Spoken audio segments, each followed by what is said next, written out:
ഇന്ന് വന്ന ഏറ്റവും പ്രധാനപ്പെട്ട വാർത്ത എന്ന് പറഞ്ഞാൽ CPM-നെതിരെ ഉയർന്നു വന്ന ആരോപണങ്ങളിൽ അതിരൂക്ഷമായി പ്രതികരിച്ച CPI-യുടെ സംസ്ഥാന സെക്രട്ടറി ബിനോയ് വിശ്വം രംഗത്ത് വന്നു എന്നുള്ളതാണ്. കണ്ണൂരിൽ CPM വിട്ട് മനു തോമസ് പാർട്ടിയിൽ നിന്ന് പുറത്തു വന്നതിന് ശേഷം നടത്തിയ ആരോപണങ്ങൾ ഗൗരവതരമാണ് എന്ന രീതിയിലായിരുന്നു CPI-യുടെ പ്രസ്താവന വന്നത്.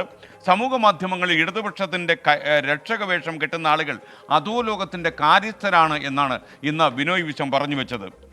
പൊറുക്കാവുന്നതല്ല ഇതൊക്കെ എന്ന് സംസ്ഥാന സെക്രട്ടറി പറയുന്നു. അതേപോലെ തീർച്ചയായിട്ടും കമ്മ്യൂണിസ്റ്റ് പ്രസ്ഥാനം ജനങ്ങളുള്ള കമ്മിറ്റ്മെൻറ്റ് മറക്കരുത് എന്ന രീതിയിലുള്ള സൂചനകളും ഇന്ന് CPI സംസ്ഥാന സെക്രട്ടറിയുടെ ഭാഗത്തു നിന്നുണ്ടായി. അതിരൂക്ഷമായ വിമർശനങ്ങളെക്കുറിച്ചാണ് നമ്മൾ പറയുന്നത്. ഇന്നത്തെ വാർത്താപകലിൽ വന്ന ഏറ്റവും രോഷം കലർന്ന പ്രതികരണമായിരുന്നു ബിനോയ് വിശ്വത്തിൻ്റേത്. നമുക്കൊപ്പം MG പ്രതീഷ് തിരുവനന്തപുരത്ത് നിന്ന് വിശദാംശങ്ങളുമായി ചേരുന്നു. പ്രതീഷ്, ഗുഡ് ഈവനിങ്, പറയൂ വിവരങ്ങൾ. Good evening SKN. കണ്ണൂരിൽ മനു തോമസിന്റെ വെളിപ്പെടുത്തലുകളും അതിനെ തുടർന്നുണ്ടായ പൊട്ടിത്തെറികളും CPM-ന്റെ ആഭ്യന്തര പ്രശ്നമായി ഒതുക്കി തീർക്കാനാണ് CPM നേതാക്കൾ ശ്രമിച്ചത്. പക്ഷേ അത് ഇടതുപക്ഷത്തിനാകെ അപമാനമെന്ന് ഓർമ്മപ്പെടുത്തിക്കൊണ്ടാണ് ഇപ്പോൾ ബിനോയ് വിശ്വം തന്നെ രംഗത്ത് വന്നിരിക്കുന്നത്. ശക്തമായൊരു നിലപാടാണ് ഇക്കാര്യത്തിൽ CPI സ്വീകരിച്ചിരിക്കുന്ന കാര്യം. കണ്ണൂരിൽ നിന്ന് പുറത്തു വരുന്ന വാർത്തകൾ വേദനിപ്പിക്കുന്നതെന്നാണ് ബിനോയ് വിശ്വം വാർത്താക്കുറിപ്പിലൂടെ അറിയിക്കുന്ന കാര്യം. അധോലോക അഴിഞ്ഞാട്ടത്തിന്റെയും സ്വർണം പൊട്ടിക്കലിന്റെയും കഥകൾ ഇടതുപക്ഷത്തിനാകെ അപമാനം എന്നതാണ് ബിനോയ് വിശ്വം പറയുന്നത്. സമൂഹ മാധ്യമങ്ങളിൽ രക്ഷകവേഷം കെട്ടുന്നവർ അധോലോകത്തിന്റെ കാര്യസ്ഥരാണെന്നും പ്രസ്ഥാനത്തിനേറ്റ തിരിച്ചടികളിൽ ഇത്തരക്കാരുടെ പങ്ക് ചെറുതല്ല എന്നും അല്ലെങ്കിൽ ഇത്തരക്കാർക്കും പങ്കുണ്ട് എന്നതാണ് ബിനോയ് വിശ്വത്തിന്റെ നിലപാട്. ഒപ്പം ഇടതുപക്ഷം പ്രഖ്യാപിത ലക്ഷ്യങ്ങളിൽ നിന്ന് മാറിപ്പോകുന്നു എന്ന് പരിശോധിക്കണമെന്നും ബിനോയ് വിശ്വം ഓർമ്മിപ്പിക്കുന്നു.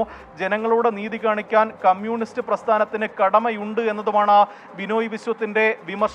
അതായത് ഇന്ന് ഈ വിഷയത്തിൽ CPM സംസ്ഥാന സെക്രട്ടറി ME ഗോവിന്ദനൊപ്പം മുതിർന്ന നേതാക്കളായ P ജയരാജൻ, ME ജയരാജൻ ഇവരൊക്കെ തന്നെ കൃത്യമായൊരു മറുപടി നൽകാതെ ഒഴിഞ്ഞു മാറുകയാണ് ഉണ്ടായത്. അതിന് പിന്നാലെയാണ് അതിരൂക്ഷമായ വിമർശനങ്ങളുമായി CPI തന്നെ രംഗത്ത് വന്നിരിക്കുന്നത്. ഇപ്പോൾ കണ്ണൂരിൽ നിന്ന് പുറത്തു വരുന്ന വാർത്തകൾ ഇടതുപക്ഷത്തെ ആകെ ബാധിച്ചു എന്നതാണ് ഈ വാർത്താക്കുറിപ്പിലൂടെ തന്നെ ബിനോയ് വിശ്വം ചൂണ്ടിക്കാണിക്കുന്ന കാര്യം. സ്വാഭാവികമായും മാധ്യമപ്രവർത്തകരുടെ ചോദ്യങ്ങളിൽ നിന്ന് ഒഴിഞ്ഞു മാറുന്ന ഈ CPM-ന്റെ മുതിർന്ന നേതാക്കൾ CPI നേതൃത്വത്തിന്റെ മറുപടിക്ക് അല്ലെങ്കിൽ CPI നേതൃത്വത്തിന്റെ വിമർശനങ്ങൾക്ക് എന്ത് മറുപടി നൽകുമെന്നതാണ് ഏറ്റവും പ്രധാനപ്പെട്ട ചോദ്യം. വരും ദിവസങ്ങളിലും ഇതുമായി ബന്ധപ്പെട്ട് അല്ലെങ്കിൽ CPI-യുടെ ഈ ഒരു നിലപാടിൽ വലിയ പ്രതികരണങ്ങൾ ഉണ്ടായേക്കാം.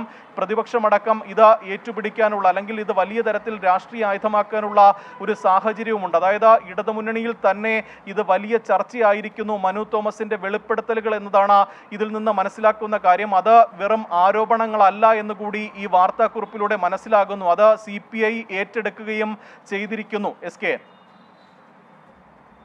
Thank you MG Pratheesh. അപ്പോൾ എന്തായാലും സംസ്ഥാനത്ത് ഏറ്റവും കൂടുതൽ ചർച്ച ചെയ്യാൻ പോകുന്ന ചില കാര്യങ്ങളാണ്. CPM-നെതിരെ ഉയർന്ന ആരോപണങ്ങളിൽ സംസ്ഥാന സെക്രട്ടറി ഉൾപ്പെടെ പല ആളുകളും ഒഴിഞ്ഞു മാറുന്നു. P ജയരാജൻ മൗനം വിദ്വാന് ഭൂഷണം എന്ന് പറഞ്ഞ് രക്ഷപ്പെടുന്നു. അങ്ങനെ ജനങ്ങൾ പ്രത്യക്ഷമായി ഏറ്റെടുക്കാൻ സാധ്യതയുള്ള പല നിലപാടുകളിലും പല കാര്യങ്ങളിലും മൗനം പാലിക്കാൻ നടത്തുന്ന ശ്രമങ്ങൾ എത്രമാത്രം അപകടകരമാണെന്ന് കൂടി ബോധ്യപ്പെടുത്താനാണ് ഇന്ന് ബിനോയ് വിശ്വത്തിൻ്റെ പ്രസ്താവന വന്നത്.